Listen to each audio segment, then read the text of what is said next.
নমস্কার বন্ধুরা। আজ আই বলের ওপরে আজকে আই মেকআপ করবো একটা, তোমরা সকলে দেখো।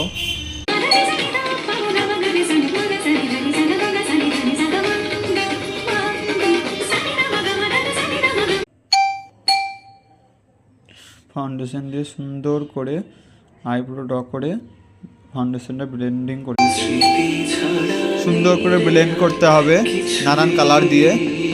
আমি যেমন রেড, অরেঞ্জ, পিঙ্ক দিয়ে ব্লেন্ড করছি।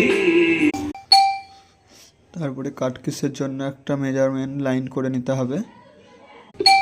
সুন্দর করে দুটো কাটকিস করে নিলাম।